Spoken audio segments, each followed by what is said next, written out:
You ready to start? Mm-hmm. Cool. Mm-hmm.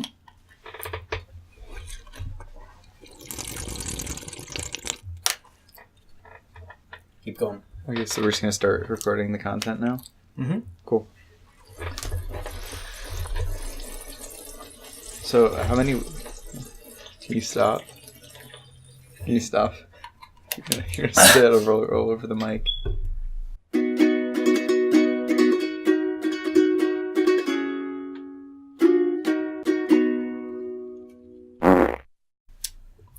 Hi guys, welcome to the new show.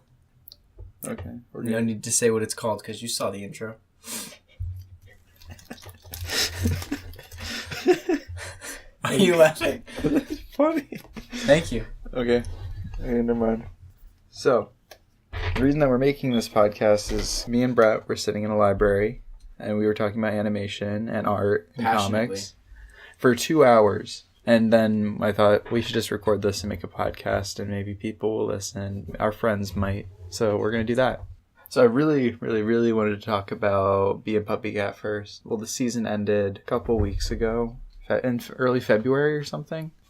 Was that with Card Mom's mom? Yes, and she Yeah. turns into and it turns out that Bee's a robot, Mm-hmm. and it was like really well animated and shot really well. It's beautiful. Oh, also in one of the episodes, like they went off model for a bit for Puppy Cat's arm. It went really big for like 7 seconds in the scene, and it was really annoying. I remember that. But I guess that was just somebody messed up on the boards. See, those last 4 episodes, it took them over a year. Took them freaking forever. Yeah, and then they didn't put them up on YouTube. They put them up on the VRV app. Verve. Yeah, which I actually got the app just to watch the episodes. I started like trolling around on Natasha Allegri's Tumblr. She designed the show and created it and everything. Yeah. And she drew some like really cool fan art for other shows. Bob's Burgers. And then she also did First Base Dandy, which is pretty cool. Which is such a good show. Which, yeah. Everybody should watch that. Sailor Moon. These are the two. They're Still haven't seen Sailor cute Moon. drawing. This is just an original drawing. This isn't a fan art, but this is cool. Mm-hmm. Over the garden wall. Best show. Yeah, 10 I out of like 10. her when she draws. There's gray shading. Yeah, on the upper right I there. think it's called halftones. Like halftones when you Now, do does that. she use like markers or does she do it digitally? This was digital. Okay. But I think it's called halftones when you That's use cool. gray like that. Earthbound, the game. Which you haven't played. It's fun. I like the art. I've seen that art and stuff. I think this is for Flapjack. I mean, like a candy princess like that. Oh no, it's It's not Flapjack. that's the bartender's daughter In Flapjack. in Flapjack. Okay. He makes her out of candy. Oh, okay. Mm-hmm. Okay. And then here's her Knuckles. Looks like a hot anime guy. That's Taught her. okay. It's beautifully done. That's stupid because if you look at Knuckles and then you hear his voice, it's like perfect. And then now I'm looking at this. It's not Knuckles. Yeah, he's like a hot anime guy. And then here's... What's the whale's name in Flapjack? It's Bubby. Bubby. We came up with it really fast. Here's Flapjack in a Bubby Mac. That was pretty cool. That's really clever. These were all on her... they were on her Tumblrs, like the earlier ones, like the Sailor Moon and the Space Dandy one. But this one was on a Facebook page that I had done with That's super cool. Yeah. I don't know, like... I know Penn Ward worked on Flapjack, and they're really Was close. it created by J.G. Quintel? No, it was created by Thurp Van Orman. Thurp Van Orman made Sorry, I Flapjack. offended you. You really jumped. No, J.G. Quintel just was Van Orman. was this really high level storyboard guy. Didn't he direct all of them? He directed a lot of I it remember his name was before every because he episode. designed a lot of stuff. Okay. He was like the lead something or other. Yeah, on you it. can see that between Flapjack and regular Yeah, show. J.G. Quintel created a regular show, by the way. That's just so people who don't know now know. Okay, so from my experience, if we can talk a little bit about Quintel, he's a really great guy, a really cool artist. He's hilarious, I guess, right? Yeah. And then regular show, again, this is from my experience, does not get a lot of love or respect. Like all the people that I've talked to, like all my friends and coworkers and stuff, they're just like, oh yeah, I love Steven Universe, or I love this and that. And they'll be like, oh, Flapjack, I miss Flapjack. And I'm like, yeah, it's really good because some of the creators are going and doing other stuff. And then I mentioned regular show, and they're just like, oh yeah, I'm not a fan. Because it's really weird. It's very, like... I think it would have had a better audience than Adult Swim. Because it's a very Adult Swim kind of show. Because it's weird. It's like... Like the Aqua Teen and the Hunger Force era. I still haven't watched those because they seem annoying. They I don't know. They're old. They don't seem that good to me. Check this out with no reference. Well, does he have this? Or yeah, he's a Blue Jay. How does it go? I have no idea. Does it go like this? I feel like it goes like that. I don't think so. Does it go like that? Maybe. I don't know. Whatever. He has thick eyebrows now. Good job of Mordecai. Yeah, regular show, Steven Universe, and Adventure Time are really good. Even though Steven Universe is the most recent, and regular show is already over, and Adventure Time's ending. Beautifully done, by the way. Yeah, and and Adventure Time is ending. This is the last season. I don't know when the last episodes are going to air. Because in regular show, they rushed pushing them all out on TV. And that's going to be sad. Steven Universe only has a little bit left, I think. I wish Rebecca Sugar would do something more, really creative on something that's more her style. Like the Steven Universe pilot was more her art style. The Steven Universe show right now it looks a lot more like the storyboard artists, like Lamar Abrams and stuff. It looks like their art. I mean, her art still kind of looks like that, but it's not. It's a lot more the board. It's getting more refined? It's becoming more streamlined for the board artists, I think. Like, I don't know, they just switched back to a bunch of old board artists. Yeah, and she was from Adventure Time, and a bunch of people from Adventure Time are going to be making their own shows. Or, like, even just web shows. Like, Bravest Warriors. Bravest Warriors is fantastic. Yeah, and then Jesse Moynihan's Manly short. That was odd. I can't see that going on Cartoon Network. Maybe it's not. It's a web series on Frederator. I think they're gonna end up putting it on the VRV app, which is gonna be annoying because I'll have to get the app again. I deleted it after I watched Boom Bobby Cat. Yeah, I wish Rebecca Sugar. I'm repeating myself. Rebecca Sugar would do something more her style, like her single short film. Well, not pretty. I guess it's kind of ugly, but it's ugly in like a really refined, nice. Like look at this frame. This is really nice and like goopy. Fluid. Yeah, it's really fluid. Her old comics, like Pug Davis, or she did a comic about a car crash. Oh, damn. And she drew this. It's really good. How many pages? It's only like 12 pages. And she only printed like 30 copies. I only know of 2 people who have them. I think one's Brandon Graham. And the other is the guy who he leads the publisher Youth in Decline. And they just published her zine, The Frontier. Jillian Tamaki, who did Super Mutant Magic Academy and This One Summer and Skim. She has a couple zines by them, I think, as well. Her stuff's pretty cool.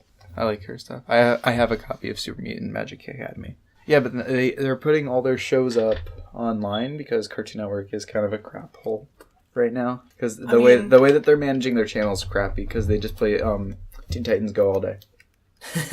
True. Oh my god! And like even their commercial breaks has to be peppered with Teen Titans stuff. I think somebody did the math, and it's like they play Teen Titans Go an average of like 9 hours a day. While they're like big shows, well, not their big shows, they're good shows like Steven Universe and Adventure Time, which is ending. Like they don't play those nearly enough. But Teen Titans Go gets tons of friggin' airtime, and it sucks.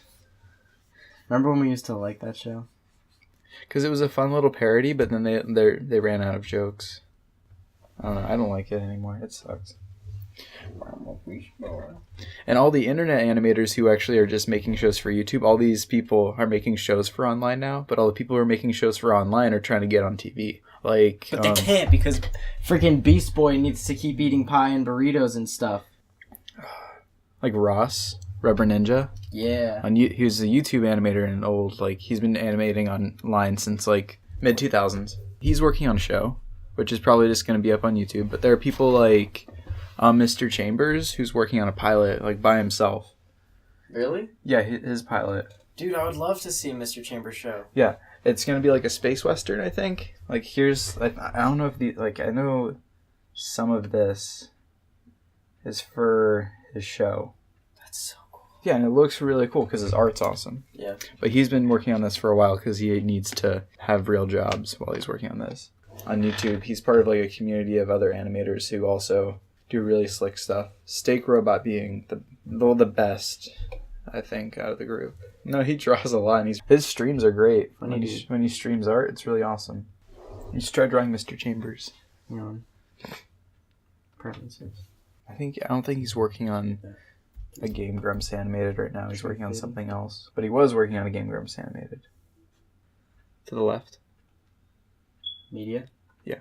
That's him? Yeah. He was doing live drawing classes. Oh my god. Like, he's a really good artist. He's a great artist and a great bless you, and cartoonist. Say that again.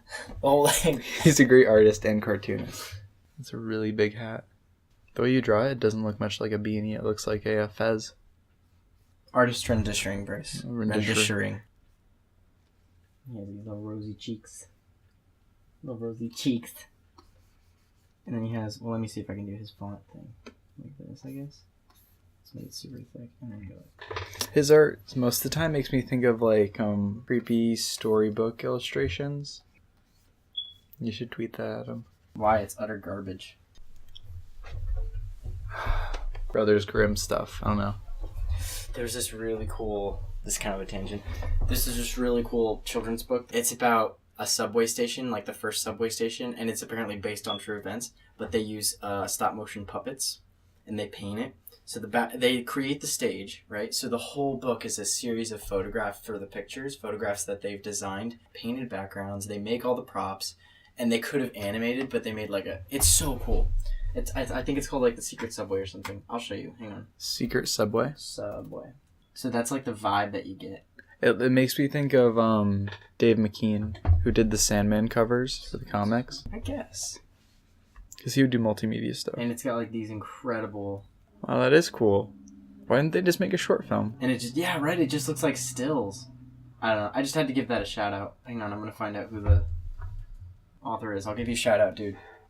And when we're talking about stuff, we're gonna try our best to put links to everything in the video or into the description. Shanna Corey. That's the author, but who's the illustrator? Red Nose Studios.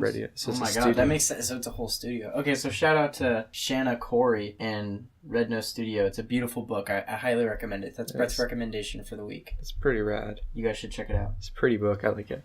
Like, a lot more people are getting into, especially on the animation side, they're getting into, like, old illustrations and illuminations in, like, medieval literature. Mm-hmm. Like, Terrace, who is a director on DuckTales. Yeah, the new DuckTales, which is going to be pretty cool. She draws these really neat, really creepy drawings on her Instagram. Old illuminations in, like tomes from the Middle Ages.